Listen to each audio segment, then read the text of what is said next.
Dragii mei prieteni, bună seara! Astăzi, pe 29 decembrie, la final de an, m-am gândit să fac împreună cu voi, dar și pentru voi, o emisiune de sfârșit de an pentru realizarea acestor obiective, țeluri, scopuri sau meniri sau idealuri care pot fi vii și vitale și înălțătoare în lumea fiecăruia care va vedea această emisiune. O să stăm aproximativ 50 de minute și vor fi mai multe experiențe și povești, cât și practici pe care și eu le-am făcut în trecut, cât și alții din jurul meu, cât și alți oameni pe care i-am cunoscut, și o să încercăm să aducem cam toată esența și chintesența acestora la suprafață. Ce rugăminte am eu la voi dacă sunt aici în live, nu știu, întrebări sau experiențe pe care le puteți împărtăși și vă doriți să faceți treaba asta, atunci hai să o facem cu toții ca să împărtășim și să învățăm unii de la alții mai mult. Ei bine, ca să vă cinstesc cu prezența în această seară, am vrut pentru început de an și pentru această dorință să reușesc să vă urez și cu ceea ce facem în această seară și cu gândurile mele și sentimentele mele pentru voi, cinstesc un pahar de vin pentru a voastră bunătate, muncă și vitalitate. Ei bine, o să intrăm în pâine, cum se spune, pentru că vorba lungă, sărăcia omului, da? În multe locuri unde merg și pe la oameni pe acasă și prin diferite hoteluri sau castele sau catedrale sau locuri unde mai sunt invitat printr-o parte, prin alta, am o predispoziție, uneori puțin ciudată, să mă uit în bibliotecile oamenilor și constat cu surprindere că îmi dau seama mai mult din ce au ei în bibliotecă decât din ceea ce vorbesc ei de fapt. Și pentru că fac asta de multe ori fără să stânjenesc sau fără să întrerup ceva discuții care sunt la fața locului, îmi doresc să văd ce au acumulat oamenii în cărțile pe care aceștia le au. În foarte puține case am găsit cărți foarte bune. În cele mai multe case și locuințe unde am fost am găsit cărți normale sau care nu mi-au atras atenția. Și în alte locuri, cum ar fi în diverse muzee, dar nu muzeele le punem la socoteală, ci hai să spun mai mult castele personale, care au fost suficient de multe prin lume, de la diferiți conți, marchezi, baroni, duci și așa mai departe, care au trăit sau care mai trăiesc prin lumea asta și pe care am avut șansa să le vizitez. Eram complet absorbit de partea de cărți. Băi, ce au ăștia în biblioteci? Ce vor ei să ne arate? Și ce citesc, ce studiază, ce învață? Și cam peste tot încercam, dacă mi se oferea posibilitatea, să mă uit mai mult decât la titlu și să iau cartea în mână, evident, să o răsfoiesc. Și îmi dădeau seama de valoarea cărții după modul, nu după ceea ce scrie, după modul în care autorul, cel care scria. Și am înțeles că dacă omul care scria o carte era la un anumit nivel de observație de sine, atunci știa cum să scrie. Dacă o făcea din vanitate, avea un anumit fel de a scrie, dacă o făcea din interes, un alt fel de a scrie, dacă o făcea din influență, un alt fel de a scrie, dacă o făcea din prezentare, un alt fel, dacă o făcea din invitație, un alt fel. Dar foarte mulți oameni fac toate astea. Foarte puțini dintre aceștia o fac ca să îl ia pe om cu totul și să-l introducă într-o nouă lume, într-o nouă posibilitate, într-o nouă materializare a unor posibile lucruri pe care omul care le scrie, chiar le scrie. Foarte puțini oameni de-a lungul vremii am întâlnit care să știe să facă asta, să fie astfel de povestitori. Cei mai mulți din foarte multe cărți pe care în trecut le citeam, scriau cărți despre imaginațiile, iluziile, poveștile, experiențele și destăinuirile lor interioare. Și ceea ce pot spune că la început părea interesant, dar ulterior mi-am dat seama că nu e ceva valoros acolo și nu mă pot absorbi, nu pot acumula ceea ce acel om în cartea aia s-a străduit poate câțiva ani de zile să o scrie. Ei bine, când am început să merg în cărțile mai adevărate ale lumii, atunci mi-am dat seama că unii autori știu să prezinte poveștile și înțelesurile și experiențele pe care aceștia le povestesc dintr-un punct de vedere în care parcă autorul nu este acolo, în care parcă nu este nimic despre autor, nu apare el, nu apare înțelegerea lui, nu apare că așa trebuie să faci, că așa zic eu. Și acei autori mi-am dat seama că au ajuns la un nivel de mare non-identificare cu a lor experiență. Și mi-am dat seama că aceștia și-au dat seama că experiența e ceva ce li s-a dat. Și nu e bine să o pună, ok, am experiența, hai să mă dau și eu cu părerea. Și n-au făcut asta. Ci efectiv au muncit și au transpirat într-un anumit fel în care experiența lor parcă iese într-un mod în care un copil îți povestește o experiență și te bagă în povestea lui. Că tot timpul îți vine să te joci cu copii, să stai lângă copii, să asculți copii, să vezi cum văd ei viața, chiar dacă sunt inocenți și naivi. Însă felul lor de a fi zglobiu, viu, atent, pentru că atenția este pură putere sufletească, nimic mai mult, nimic mai puțin, la fel acești autori știau și știu să scrie. Și m-am îndepărtat așa cu foarte multă viteză, foarte rapid, de cărțile care sunt scrise. După câteva paragrafe îmi dau seama dacă concluziile acelui om care le scrie sau acelui autor sunt de fapt niște înțelegeri personale sau sunt niște dorințe care acel autor le are să ajungă la ele. Și am dat seama că astfel de oameni sunt o grămadă. Sunt cu miile, sunt cu milioanele și n-am mai vrut să mai stau cu astfel de cărți. De ce v-am spus toată povestea asta cu cărțile și cu de ce caut să văd biblioteca omului și să-mi dau seama de familie sau de om după cărțile pe care le are? Pentru că îmi dau seama de nivelul său de căutare, curiozitate și conștiință pe care le deține acel om. Și am început să triez astfel și oamenii pe care i-am lângă mine după valorile cărților, după valoarea cărților pe care aceștia le au în casă. Da, pare ciudat, Alexandru. Fluier pe aici lucrurile astea și nu sunt ok. Pentru mine sunt ok și asta e realitatea. Am dedus că n-are sens să vorbesc sau să mă exprim față de unul sau altul atunci când îmi dau seama că cărțile pe care el le are în casă sunt de genul literatură romantică și diverse povești ale unor oameni care nu și-au satisfăcut dorințele lor interioare, ci doar își doresc să le obțină.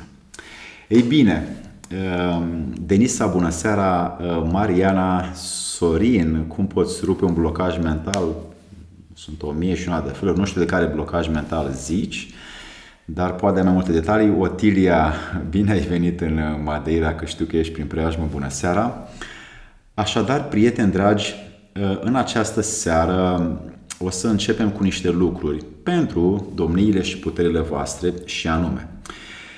Primul lucru pe care l-am verificat în trecut, care m-a adus, care m-a stimulat să ajung să-mi realizez diverse obiective, nu pe toate le-am făcut, dar o mare parte din ele le-am realizat, mai ales obiective interioare și după aia materiale. Așadar, am căutat să mă educ prin a fi atent și prezent la ce se întâmplă lângă mine, la nevoile și la viața altora. Asta este o modalitate pe care în trecut, în primii, 32-31 de ani de viață n-am făcut-o. Eram un om care își pierdea timpul cu prostii și nu făcea decât să experimenteze viața, dar nu era o înțelegere în spate de ce fac ceea ce fac, de ce mă duc acolo, de ce cunosc acel om. Efectiv eram cumva influențat de un, cum spunea azi lumea, un flow sau un flux sau o stare emoțională care nu era foarte ajutătoare și azi lumea e din ce în ce mai agravată și nesănătoasă din cauza faptului că urmează doar flow-ul pe care oamenii îl au, da? Acel flow sau acea stare emoțională că îmi vine să fac ceva fără un sens al raționamentului care ar trebui să susțină acțiunea. Ei bine, așa m-am comportat și eu până pe la 31-32 de ani, după care s-a schimbat foaia și până acum la 41 de ani, câți dețin, cam în ultimii 9-10 ani de viață mi-am expus altfel experiențele datorită unor raționamente și unor stări și unor mișcări pe care trebuie să le fac în mod constant prin viață. Și ele au fost ghidate de dorința mea să văd cine, cum și ce căutări au oamenii de lângă mine. Observând, întrebând și căutând, așa și prin bibliotecile lor, și prin librăriile lor, și prin cuvintele lor, m-am observat pe mine prin aceștia și mi-am dat seama că fiecare om are câte un mesaj să-mi transmită. Fiecare om mă învață în continuu ceva și fiecare om este un instrument excepțional de rapid de educație. Fiecare. De asta n-am ales calea sihăstriei, n-am ales calea preoțimii, n-am ales calea să mă duc în peșteră sau în ashram sau în templu, ci am zis să stau între oameni pentru că este extraordinar de rapid și de fascinant și de provocator să înveți prin făpturile umane pe care Dumnezeu ți arată, ți-i pune în față. Uite, prin acest om tu mă cunoști pe mine, uite, prin acest om care îți vorbește tu mă cunoști pe mine. Și prin oameni am căutat să mă adun, să acumulez, să strâng, să mă învăț și să mă cunosc. Și datorită lor, și acum, uite, pentru cine ne-am cunoscut în față, în viu grai, în această existență vie, tind așa cu mâna pe inimă să vă mulțumesc și chiar dacă nu vă știu mare parte dintre voi care sunteți online, dar o parte care vă știu față în față, învățătura este enormă. Fiecare om din viață îți transmite o licărire, o sclipire, o bucurie divină care se manifestă pentru că într-un final, într-un fel de a vedea lucrurile, avem o sursă, avem o singură sursă care definește ceea ce ne animă. Adică eu vorbesc, cum vorbea și Socrate, că eu sunt vocea, eu nu sunt oasele și carnea. Ei bine, cam toți suntem licăriri de strălucire, lumină ale unui ceva, spunem noi, ale lui Dumnezeu. Și atunci, pentru că noi suntem în această constantă mișcare, unii cu ceilalți, lumină cu lumină și lumină din lumină, evident că cu toții ne ajutăm să ne observăm în continuu. Ei bine, această educație m-a ajutat și mă ajută în continuare să îmi dau seama că nu am de ce să refuz omul care îmi transmite ceva. Nu am de ce să-i întorc gura, nu am de ce să-i dau peste obraz, nu am de ce să-l stric, nu am de ce să-l modific, ci doar să mă manifest așa cum îmi doresc, ca să pot susține lumina dinăuntru nostru.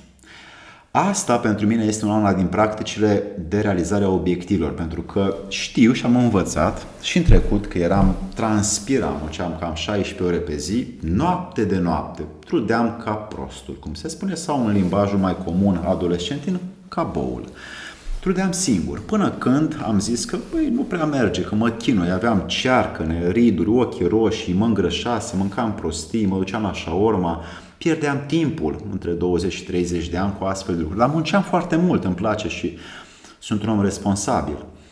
Dar mi-am dat seama că nu pot să fac lucrurile singur și am zis că hai să încerc să fac colaborări, ceea ce am și făcut după 24-25 de ani, Și timp de 15 ani, 16 ani până acum, colaborările, diferite parteneriate și angajări în firme în diverse scopuri, în diverse business-uri, m-au ajutat și mă ajută foarte mult pentru că îmi realizez astfel direcțiile pe care le am.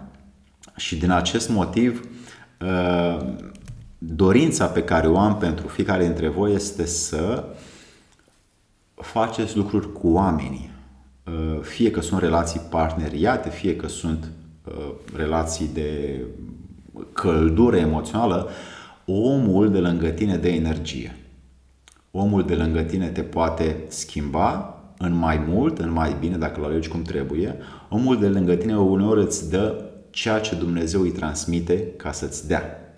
Și nu-ți pune ție gânduri în minte și emoții în inimă, ci îi pune lui ca să-ți dea ție. Și atunci sunt astfel de oameni care mi-au influențat, fără ca ei să-și dorească din ego-ul lor asta, ci așa cumva bănuiesc că li s-a spus să facă. Și la rândul nostru și ție și mie ni se întâmplă ca Doamne să vorbească prin celălalt. Ei bine, cum deducem care este mintea lui sau programele lui și când vorbește Doamne prin celălalt, asta ține de atenția fiecăruia care ascultă. Atenția din acel moment când omul îți vorbește este criteriul de a filtra ceea ce omul îți spune. Și vezi de unde vine. Vezi trăirea pe care tu ai și reacția pe care tu ai în funcție de ceea ce tu primești în acel moment dacă ești atent. Dacă nu ești atent, jap, momentul a trecut și nu mai funcționează nimic. De asta mesajul pe care tu îl vezi acum pe ecran este că dacă tu nu poți face aceste lucruri sau nu ești în stare, nu e nicio problemă, nu e absolut niciuna, acest pahar de vin mai departe, tot pentru tine îl cinstesc, ci pune mâna, așa din inimă pentru tine îți spun, să mai faci căldură și altora. Să-i mai încurajezi, să-i mai susții, poate să le dai un ban, poate să le dai o învățătură, o carte, un laptop, dacă ai ceva care oamenii mai bogați decât tine să poată să-și susțină și ei misiunea. Este un act creștin, da? Care înseamnă să faci altuia ce vrei ca el să-ți facă ție și să-ți susții aproapele ca pe tine însuți, să faci pentru aproapele tău ce vrei ca el să-ți facă ție. Ei bine, sub acest principiu hristic, aș propune cu siguranță oameni lângă tine care au nevoie de lucruri care să-și realizeze misiunea și te invit să vezi care sunt aceștia și ce nevoie au. Bani, cărți, laptopuri, telefoane, poate o cameră de închiriat la tine acasă poți să le dai. Dar lucruri mai valoroase, nu doar cuvinte și zâmbete. Și vezi dacă merge. Și pe cât timp poți să-i susții. Că un om care poate să susțină doi oameni, vorbesc cu el. Un om care poate să susțină 200 de oameni, vorbesc mai mult cu el. Pentru că la care susține 200 de oameni știe să susțină 200 de oameni. La fel și în electricitate. Un proton, un neutron, un electron, unul susține mai mult pe ceilalți. La fel și un pământ. Pământul nostru are un satelit. Jupiter are 11, deci e mai puternic, e mai bengos, e mai zdravăn.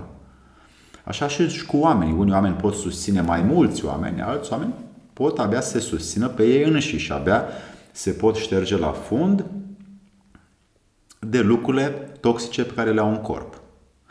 Și atunci depinde pe cine vrei să ajuți. Iarăși tu hotărăști. Hai să mergem mai departe. Așa, bună seara Claudia, bună seara Valentina, Galina, Lia, Rodica. Mulțumesc pentru faptul că cu 2 zile înainte de sfârșit de an sunteți aici și vreau să intrăm mai departe în partea de obiective. Deci alte experiențe pe care le-am trăit și le trăiesc.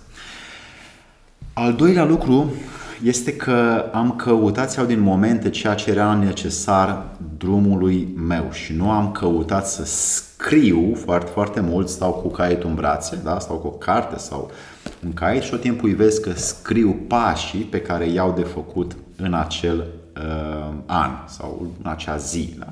Ceea ce e un lucru foarte bun pentru că așa funcționează mare parte din disciplina unui om.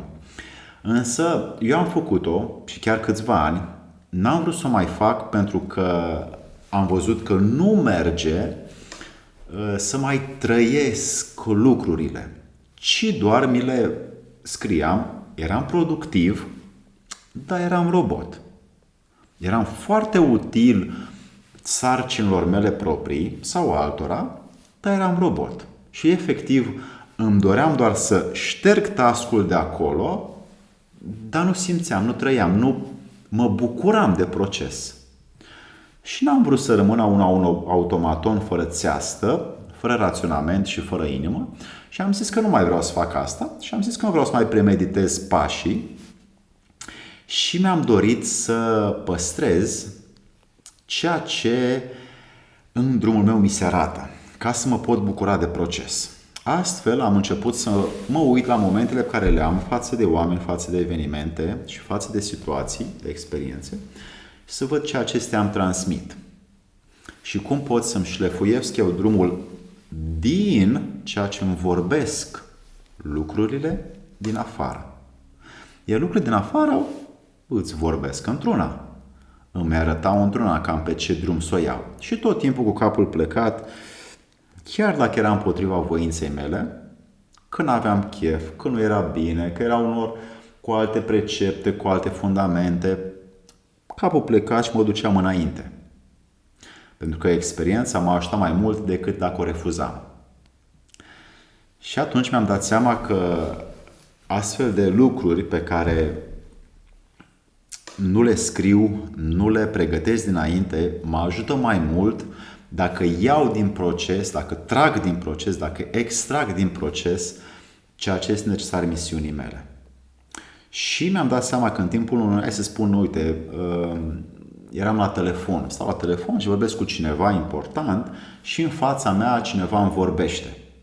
Dacă văd că tonul care vorbește este unul necesar de a fi ascultat, închid telefonul. Dacă tonul pe care eu îl ascult la telefon este necesar de a fi ascultat și omul care îmi vorbește din față nu are un ton astfel de prietenos sau de blând sau de calm sau de relaxat, închid gura lui din față.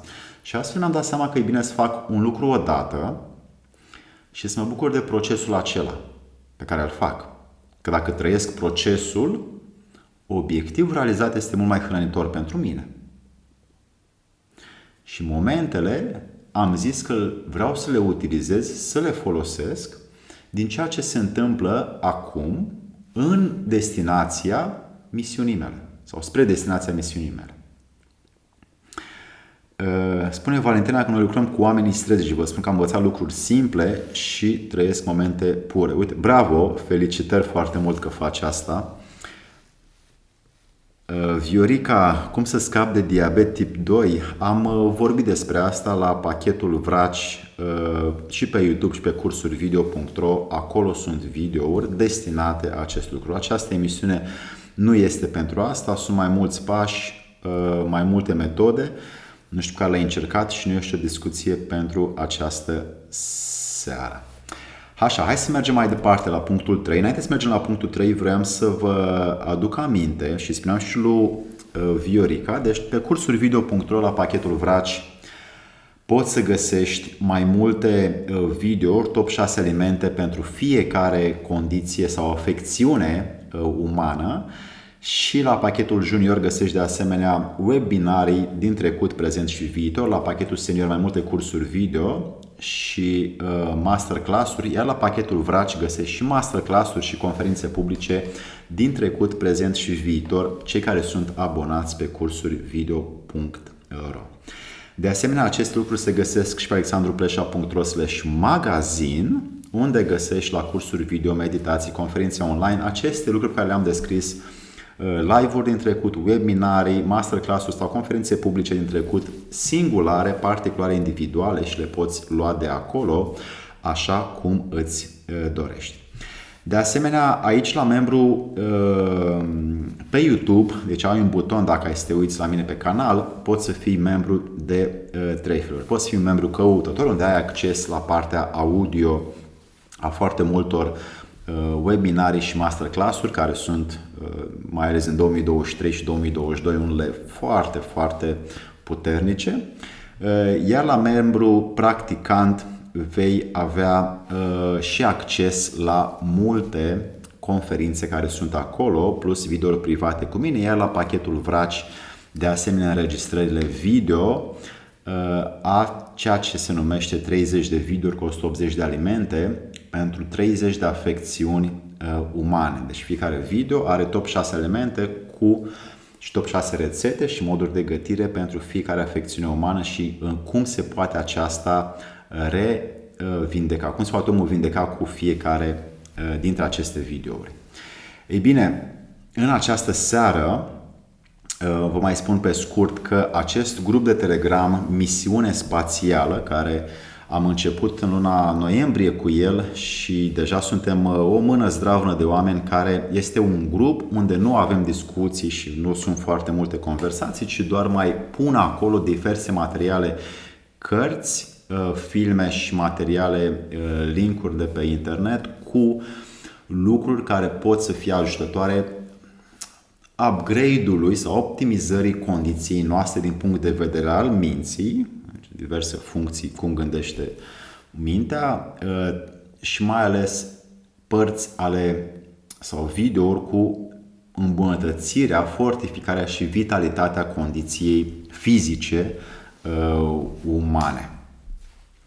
Bună seara, Ana, bună seara, Laura, Claudia, mulțumesc pentru răspuns. Deci pe Misiune Spațială puteți să găsiți aceste lucruri. Hai să ne întoarcem la punctul 3. O altă practică pe care am făcut-o în realizarea obiectivelor în trecutul meu și pe care vă las și vouă astăzi este că am așteptat de multe ori nu știu dacă a văzut cineva dintre voi Forrest Gump, filmul, nu știu, cred că prin 93, 94 era pe acolo, pe atunci. L-a văzut cineva atunci? Bine, poate scrieți. Deci în Forrest Gump, una din abilitățile sale era că asculta. Și dacă mai țineți minte, era acolo un negru, după care și-a făcut și compania, chiar am fost la ea în Manhattan, în New York, este în Times Square, Baba Gump. Așa se numește brandul lor. Și uite, Magda spune că da. Deci Baba Gump a devenit, datorită acestui film, Forrest Gump, a devenit un brand internațional și în California, Universal Studios, în Los Angeles și în New York și în multe alte state din America. Baba Gump, cum îi zic ei, este un brand de creveți, se mănâncă creveți foarte buni și au și brand de haine și de alte lucruri, unde puteți să vă cinstiți stomacul cu creveți de calitate. Ei bine, atunci în film, în Forrest Gump, Baba, la negru, îi povestea lui Forrest cum se întâmplă cu business-ul de creveți. Deci povești peste povești, ăla vorbea într-una, era negru, amândoi din Alabama și vorbeau într-una, doar negru vorbea și Forrest Gump asculta. Dar asculta, adică cum trebuie să asculte, cu orele, și nu vorbea nimica. Și după ce a ascultat toată povestea cu creveții, cum se fac, unde se găsesc, ce tipuri, ce rețete, Baba a murit în război din Vietnam și Forrest Gump a supraviețuit. Și după ce a terminat războiul, și-a deschis propria lui companie de creveți și, cum se spune, l-a așa Dumnezeu să transforme acele cuvinte ale lui Baba, care îi spunea despre creveți, într-un business la nivel global, ceea ce s-a și întâmplat și astăzi. Și astfel, prin ascultarea lui Forrest Gump, a băgat la cap tot ceea ce i s-a vorbit și a făcut business-ul. Astfel, noi când suntem într-un mediu de conversație, impulsul, care este reacție neraționalizată, este ca un mușchi în gură. Nu știu dacă știți chestia asta, dar limba este un mușchi foarte, cred că cel mai puternic mușchi, parcă așa mi-aduc aminte. Și limba are un impuls. E legată de niște circuite electrice, de sistemul nervos, care scoate ceva tot timpul. Da? Este într-o imensă dorință de a face ceva, pentru că nu poate să stea relaxată în gură. Și de cel mai multe ori vomită cuvinte, iar de puține ori chiar face lucruri pe care omul le manifestă prin cuvinte utile sau binecuvântătoare sau înălțătoare condiției din jur. Dar impulsurile de a vorbi înainte ca celălalt să termine este o defecțiune și o afecțiune și o boală pe care această planetă din păcate o are. Am întâlnit așa, cred că pe degetele de la mâini și de la picioare ale mele, deci pe 20 de degete, am întâlnit 20 de oameni care să poată să-și mențină cuvintele când trebuie să-și le mențină. Adică să-și țină gura, adică să aibă căpăstru asupra vomitării de cuvinte. Și mi-am dat seama că acești oameni sunt foarte rari și ei au ajuns la un nivel înăuntru pentru că îi simți, îi vezi, îi percepi, îi intuiești foarte înalt. Și într-adevăr sunt acolo și bravo lor. Dar cei mai mulți, și am stat de vorbă cu poate 10.000 de oameni, n-au această abilitate. Ci efectiv limba și sistemul lor nervos care nu funcționează cum trebuie sparge momentul. Efectiv, explodează momentul, vine cu încă o prostie, cu încă o inepție, cu încă o problemă și de fapt ce am făcut? Am mai trăit încă 10 minute degeaba? Și mi-am dat seama că astfel de lucruri îmi doresc să nu le fac, deși și eu uneori îmi pierd acest control. Dar chiar azi dimineață am avut o discuție cu fiul meu, cu Eduard, care și aseară și azi dimineață i-am spus adevărul că e bine din când în când să-și pună mintea înaintea cuvântului. Și să vadă că ceea ce spune poate să fie măsurat și controlat. Și evident că nu-i prea cade bine, are 12 ani și nu prea îi cade bine chestia asta pentru că e greu să o facă. Dar când o face și când își dă seama că poate să o facă, e foarte fericit. Dar de cele mai multe ori nu este atent la ceea ce iese pe gură când vine vorba de situații mai tensionate sau mai lucruri care nu sunt pe placul său. Atunci cuvintele lui ies foarte repede, cum așa se învață și adulții să fie, și ulterior ceea ce se numește regret sau îmi pare rău apare. Pentru că multora ne ies cuvinte pe gură și ne dăm seama, ups, n-am zis eu, dar de fapt eu am spus. Și cu toate astea, evident că puterea iertării este foarte mare la ființele umane, sper că și la tine, și ne trece. Însă, evident că cu timpul nu prea îți convine să stai lângă oameni care efectiv vorbesc inepții și de fapt nu corelează lucrurile pe care le spun, nu ajută pe nimeni, nu înalță, nu binecuvântează, nu construiește nimic. Adică sunt doar cuvinte. Cuvintele au o încărcătură energetică extraordinară. Dacă le vorbesc, măcar să pun în valoare energia pe care o trăiesc. Că dacă nu, de ce să mai pierd energia vorbind? Are sens pentru tine, corect? Adică e foarte simplu de dedus. Ei bine, când am învățat să mai tac, și mi-a luat foarte mulți ani și încă mi-a, e un proces lung, am învățat să îmi opresc aceste reacții ale mușchiului limbii și ale sistemului meu nervos care a trebuit să repar, pentru că atunci când nu era reparat, eram efectiv, mă uimeam de câte inepții zice gura mea. Pentru că sistemul nervos are electricitate, are o viteză enormă, are niște pulsații cu viteza luminii.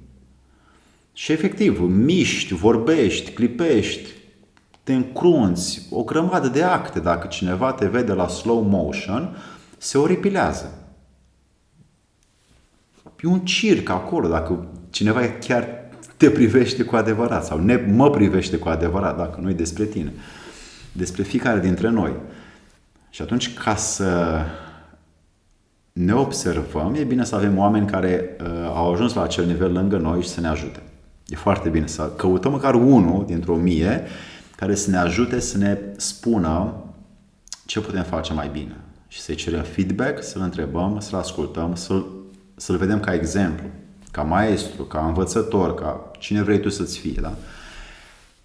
Dar astfel de oameni sunt puțini care știu să facă asta. Un om care nu poate să-și țină gura, chiar dacă știe toată cunoașterea lumii, are o grămadă de cunoaștere, biblioteci, sute de mii de cărți la activ, dar nu poate să-și țină gura când trebuie, e în zadar. Da? Alexandru Pleșa pe 29 decembrie, la ora 21:35 ora României, afirmă, susține și face propagandă a faptului că dacă un om are atât de multe cunoaștere, cărți, experiențe, dar nu știe să-și țină gura și să asculte când altul vorbește, le-a făcut și le-a experimentat și le-a trăit degeaba. Ca să o punem și în cadru. Mai departe. 4. Deci vedeți că lucrurile pe care le facem în seara asta sunt foarte subtile și foarte puternice și foarte greu de făcut. De asta dacă nu poți, adică, amen, suntem sinceri aici, vorbim și ajutăm pe ceilalți, ok? Hai la 4. Al patrulea lucru este așa că am oprit lucrurile care mă opresc, de exemplu, astea sunt doar ale mele, da? Un device, alt device, da? Alt device, alt device, aici, și mai am încă unul, deci, uite, aici ești tu, da? Deci mai am încă mai multe, dar nu asta contează câte sunt, ci faptul că toate distragerile care înseamnă notificări, mail-uri, mesaje, tot ce înseamnă lumea digitală, mai ales mă scoate sau te scoate. De asta eu am oprite toate notificările peste tot. Deci nu las notificările aprinse decât când aleg, când îmi doresc, băi, am chef să stau pe WhatsApp, am chef să stau pe Facebook, am chef să stau pe YouTube și stau și mă uit. Și 10 minute, ok, un sfert de oră, o oră dacă am nevoie și asta vreau să mai îmi relaxez mintea și raționamentul, ok, râd, mă distrez. Dar după aia când am de treabă, adică las distragerile deoparte și nu mă interesează. Ei bine, deci nu am nicio notificare nicăieri, pe niciun device, pentru că știu că notificările mă întrerup. Și am oprit aceste lucruri care mă opreau să fiu un om productiv. Deci uneori mă duc în birou la mine, nu iau nimic, niciun device cu mine, efectiv închid ușa, trag cortina, toată lumea să mă lase în pace și îmi notez și îmi scriu și îmi așez planul pe care l-am de făcut despre ceea ce urmează să fac în următorul an sau 10 ani sau 100 de ani sau 1000 de ani. Era un plan mare, da? Sau scriu. Înainte, când am scris cartea, făceam așa, da? Și în multe alte momente în care din când în când mă retrag complet în beci, unde poți, în birou, sub masă, în pat, unde nu ai niciun fel de distragere de la telefon, de la un om sau de la natură și poți să faci asta, e foarte util dacă ai loc de liniște interioară. Și eu uneori stau așa o oră, 2, 3, 4, mă adun, văd ce iese din mine și de multe ori asta este compoziția, compunerea, de acolo orchestrez, de acolo îmi fac că cele mai multe videouri pe care le-am făcut pe YouTube, care sunt cam vreo 1000 de videouri pe YouTube până acum, așa au fost făcute. Deci mi-am compus ideile și principiile acelui video astfel. Și pac, scriam, ori pe tabletă, ori pe laptop, fără nimic deschis, ori de mână, și după aia îmi făceam ideile, scoteam camera și când aveam șansa filmam. La fel și posturi de blog, la fel și pe alexandrupleșa.ro sunt, cred că din 2000, deci de acum 9 ani aveam, am dat drumul la site, deci de 9 ani încoace eu scriu săptămânal. Deci 52 de săptămâni, deci cam 480 de articole am scris. Am scris uneori și mai multe. Deci articole care îmi lua câte o oră, 2, fiecare dintre ele. Deci înmulțesc cam vreo 1000 de ore. Hai să spun pe acolo, cam vreo 1000 de ore de scris. Fără carte, fără nimic. Și asta mi-au dat ceea ce, zic, am acumulat astăzi. Pentru că alea ies din mine. Când sunt singur, ies dinăuntru. Nu e ceva care mă duc dintr-o carte, aici stau cărțile deschise, cum e o modă, stau cărțile deschise. Stai așa să opresc asta. Și scot cărțile. Ok, interesantă ideea asta. Hai să o parafrazez. Ce interesant, ok, o scriu eu altfel. Adică nu e fair play, aia nu e muncă. Aia e minciună. Foarte mulți oameni mint așa, sunt milioane de cărți mințite astfel, care mint pe alții, care la rândul lor o să mintă pe alții din generațiile viitoare. Aia nu e muncă. Da? Munca este atunci când muncești și dinăuntru transpiri să scoți ceea ce e acolo.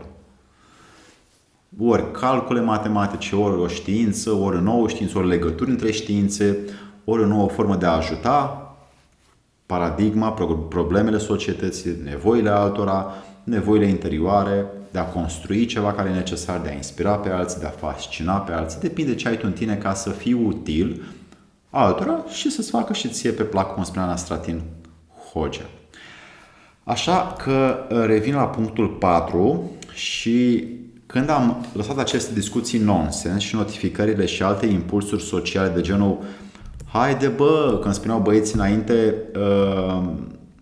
îmi spunea Mo de la Moldovean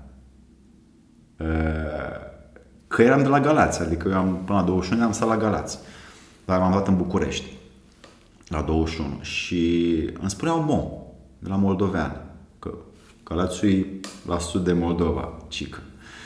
Și mă sunau, hai bă, Mo, vii la bere, hai să ieșim, mergem la munte, facem alta. Și câțiva ani mi-am dat seama că eram cam în zadar când făceam lucrurile astea, adică nu-mi plăcea. Mă simțeam bine pe moment, era așa o chestie drăguță, că îmi plăcea energia, nu știu, câteva minute sau ore, după care aceleași lucruri se întâmplau. Nimic nou sub soare. Și le-am oprit. Și aceste impulsuri sociale cu timpul le-am evitat așa, cu mare succes. Adică n-am mai stat decât să confirm sau să susțin sau să aduc oameni care într-adevăr mă conectez, relaționez și mă leg cu ei. Și conlucrăm, când suntem mai mulți, cum am spus la punctul 1, puterea mai mare. Dacă nu, și lucrăm doar singuri, puterea mai mică. Așa că sănătate în 2024 să fie și spor la materializare. Dacă nu poți, ajută-i pe alții. Cum putem echilibra acest impuls, spune Mariana, cu atenție, autoatenție, autoobservare. Iar dacă nu e altul să te ajute, e greu singur. Așadar, acest lucru m-a ajutat foarte mult în trecut. Mai departe. Punctul 5.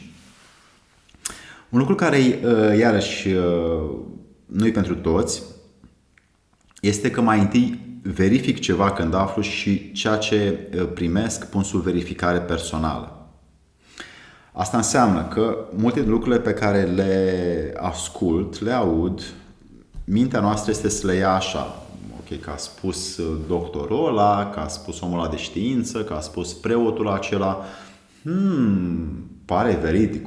Ce mișto sună ideea asta, că molecula de apă poate să fie într-un alt fel restructurată și revitalizată. Ok, sună bine. Interesantă idee. Da? Și la ce ajută? Și cum se face? Și atunci, când într-adevăr afli ceva nou care ți este util, pune mâna și fă. Adică, la propriu, vezi într-adevăr dacă are sens ceea ce acel om a spus și încearcă nu o săptămână, două. Adică propunerea mea să încerci minim o lună, două. Cât mai mult, cât mai des. Aflu o idee, băi, în relația mea, dacă, uite, sunt mai... privesc pe partener în ochi 3 secunde. Ce-mi place să te privesc 3 secunde, îmi zic eu mie, ție. Și atunci, dacă nu pot să stau 3 secunde, ok, îmi pierd privirea, eu bine, mă uit la o cameră, da? Dar dacă stai în 3 secunde la tine, conectarea mea cu tine crește. Conectarea ta cu mine iarăși crește. Pentru că mă ajut pe mine ajutându-te pe tine. Tu te ajuți pe tine ajutându-mă pe mine să fim aici. Și făcând asta, când suntem într-o relație, ok, cât de mult pot să o fac? Ok, mă ajută? Ok, bă, mă ajută. Foarte tare, bravo, e de succes. Dacă doar o spune cineva și o luăm așa ca atare și nu o verificăm prin propria experiență, nu are valoare. E minciună. Alt lucru. Auzim la un preot că e bine să stăm cu capul plecat când cineva ne complimentează. cu diferite cuvinte care ar trebui să ne îndrepte. Îndreptarul. Ok. La ce mă ajută stau ca plecat? Ok. Dar hai să încerc să văd, stau ca plecat, mă ajută la ceva? Păi nu, că nu-mi dă energie chestia asta. Ok, deci nu mă ajută. Atunci de ce îmi spune preotul să fac asta? Ok, mă ajută să stau viu în față și să-mi spui ce ai de spus. Ok, spune ce ai de spus, te ascult, ce am de schimbat, optimizat, trebuie să mă las de aia, am niște vicii, ok, spune-mi în față, te ascult, te urmez, te susțin. Dar nu stau așa ca capul plecat ca să îl taie sabia. Nu vreau. Și de asta pun sub semnul verificării cam tot ceea ce este nevoie pentru binele propriu să fac. Și de-a lungul existenței mele mi-am dat seama că fiecare lucru pe care eu l-am de făcut este să învăț cât de repede pot să verific ca să devină adevărat. Dacă nu pot să verific acele lucruri, nu este. Cel mai aproape și cel mai rapid sunt legile naturii. Sunt legile care ne guvernează viața constant lângă noi, în relație cu noi. Sunt atât de multe teorii și chimică cuantică, limbaj quantum, fizică cuantică, preoțime cuantică. Sunt o grămadă de concepte care nu dau vieții decât poate mai mult de gândire și mai puțin de trăire. Pentru că mintea se gândește pe ce înseamnă cuanticul ăla în limbajul meu. Era unul acum vreo 15 ani, 20 de ani, un om care într-adevăr a făcut ceva util, David Will Miller, îl chema Quantum Language, au limbajul cuantic, unde a desconspirat și a arătat realitatea din spatele cuvintelor și de ce oamenii sunt însclăvăgiți să vorbească cum vorbesc. Și atunci, după ce stai și te uiți câteva sute de ore și vezi exact cum stau lucrurile dintr-un limbaj cuantic, totuși știi ceva, adică ai verificat, ai aflat, are sens, ok. Și atunci David Louis Miller, după ce a arătat și a promovat lucrurile naturale din limbajul cuantic, și-a dat seama, băi, tot ce vorbesc cu oamenii e de fapt pe dos. Este schimbat, e întors pe dos și oamenii de fapt vorbesc nonsens, vorbesc minciuni. Și limbajul adevărat e altul. Și spune acolo cam care ar putea să fie posibilitățile limbajului adevărat. Dar oamenii l-au uitat, nu mai țin minte, că nu mai au memorie. Și când a spus lucrurile astea, după câteva luni a dispărut. Nimeni nu mai știe nimic de el, se spune că a murit. Dar mai găsiți că o parte din videourile lui sunt încă publice. David Will Miller.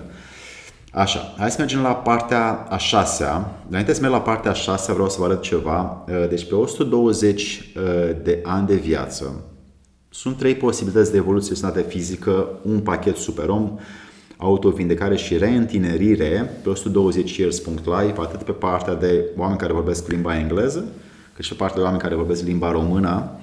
Este un site unde mă ocup strict cu optimizarea și îmbunătățirea condiției fizice între 20 și 100 de ani. Sunt diverse pachete care înseamnă diferite grupe de vârstă. Asta este după specificitatea fiecărui om care lucrez pe acest pachet. Și fiecare pachet include mai multe lucruri. Ăsta este pachetul de regenerare în tinere 60-120 de ani.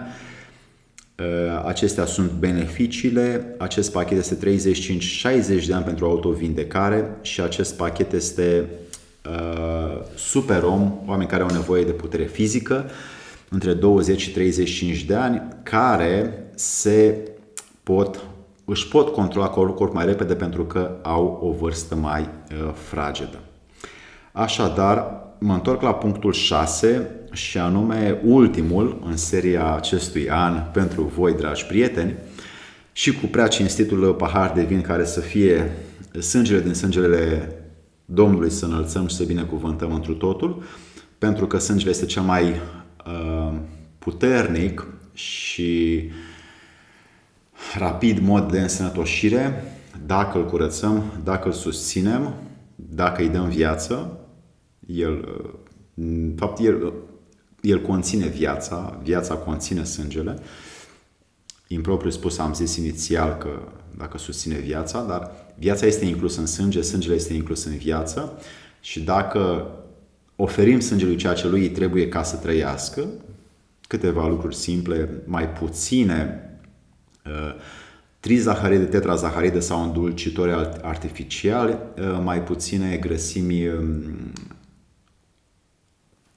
de la produsele pasteurizate, de la produsele de patiserie, mai puține produse comerciale din supermarketuri, hipermarketuri, mai puține lichide care sunt în detrimentul sângelui, cum de exemplu este alcoolul, la nivel ridicat foarte mare, peste 30% este alcoolul, care sângele suferă foarte mult.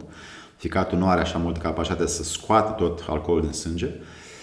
Iar ca substanțe care ajută, le-am mai vorbit, o parte sunt expuse și în videoule anterioare, oțetul de mere nerafinat, plantele lăsate cât mai mult în apă de la 2, 3, 4 zile în sus, ca să apa să devină uleioasă, curăță sângele, substanțe de curățare pe care le-am vorbit, printre care bicarbonatul de sodiu și altele, sulfat de magneziu, cloră de magneziu și altele, sodiu,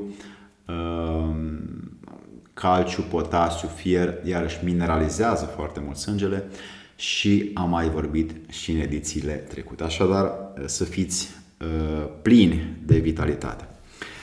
La punctul 6, câteva lucruri necesare este că atunci când mă uit la evenimentele și lucrurile din afară, am început în ultimii ani, pentru că nu făceam asta, să le iau ca semne și direcții sau ca simboluri și semne. Da? E ca și cum ceea ce se întâmplă în afară îmi vorbește. Adică lucrurile din afară care sunt lângă mine și eu iau contact pentru că le privesc, le văd, le ascult, îmi dictează povestea vieții mele. Cum fac și cu tine de altfel, moment de moment. N-am niciun dubiu.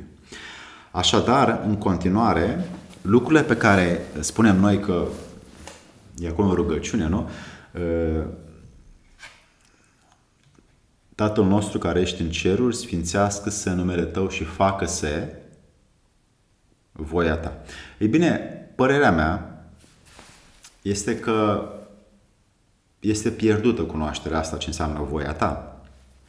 Însă legile acestea care guvernează cosmosul, planeta și ființele umane, care sunt niște legi pe care nu le putem, nu e nimic acolo, nu e nimic spiritual în ele, da? Sunt niște legi foarte clare, naturale, care guvernează ordinea și disciplina, ca totul să fie cum este, cum vedem că este. Și atunci acele legi mențin, dictează și susțin ființele, natura și cosmosul. Ei bine, aceste legi nu pot fi păcălite, fizica nu poate fi păcălită și întru totul omul depinde de ele pentru că sub ele trăiește constant, toată viața. Da? De exemplu, un om nu poate să nu moară. Legea naturii este că se moare. Asta vedem și la animale, și la oameni, și la insecte. Totul este în schimbare. Deci nu poți păcăli legea asta. O altă lege este că e creștere, descreștere. Altă lege este că unde este creștere este energie. Energia apare. Unde este descreștere este lipsă de energie.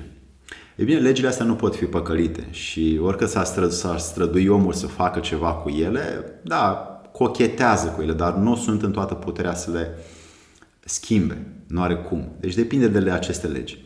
Ei bine, aceste legi dictează și cosmetizează și orchestrează și concertează și ne guvernează, deci guvernământ, mintea care guvernează, da? Guvernamente, mente care guvernează. Și aceste legi guvernează ceea ce noi suntem.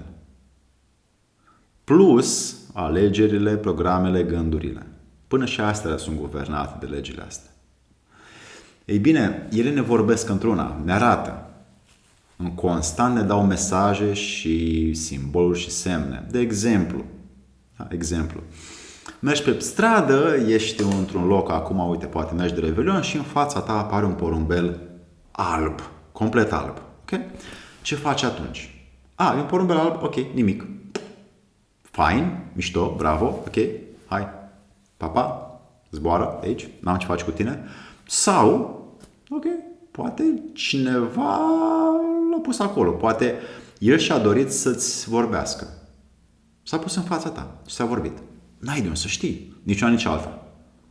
Ei bine, verificând, deci ce spuneam la punctul 5, verificând aceste semne, că ți aport un porumbel alb în față, de exemplu, după ce verifici câteva zeci, sute, dar propunerea mea este să folosești câteva mii de astfel de semne, vezi care sunt de fapt semne care sunt pentru optimizarea, îmbunătățirea și condiția sufletului tău. Pentru că acestea vor fi semne care te coordonează. Deci te coordonează. Deci e cineva acolo și ordonează, te pune într-o ordine.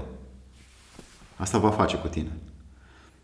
Nu știu, mergi pe stradă și deodată ochii tăi, da, cum te uiți tu aici, se uită într-o parte.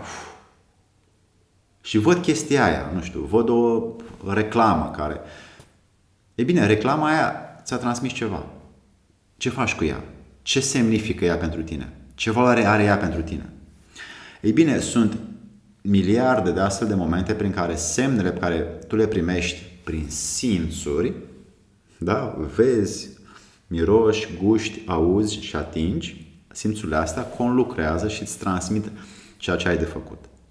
Cu cât mai mult, asta este deducția mea personală acum, pentru că vreau să o expun, cu cât mai mult verifici aceste semne, cu atât mai binecuvântat vei fi.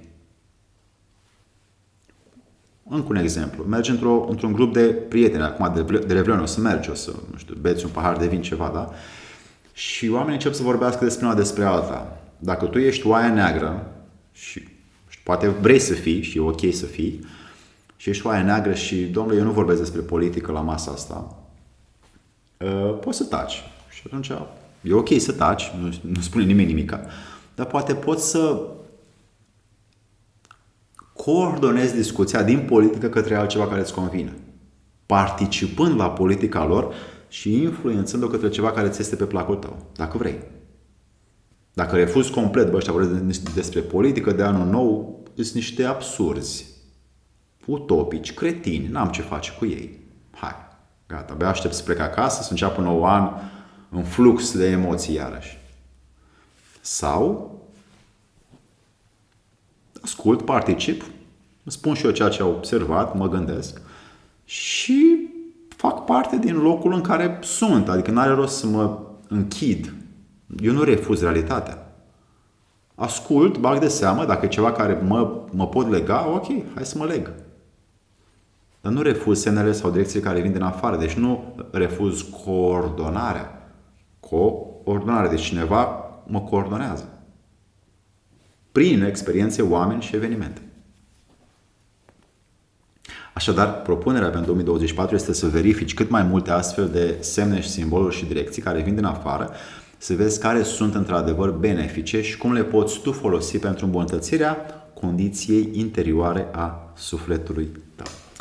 Așadar, dragi prieteni, cam asta a fost pentru această seară.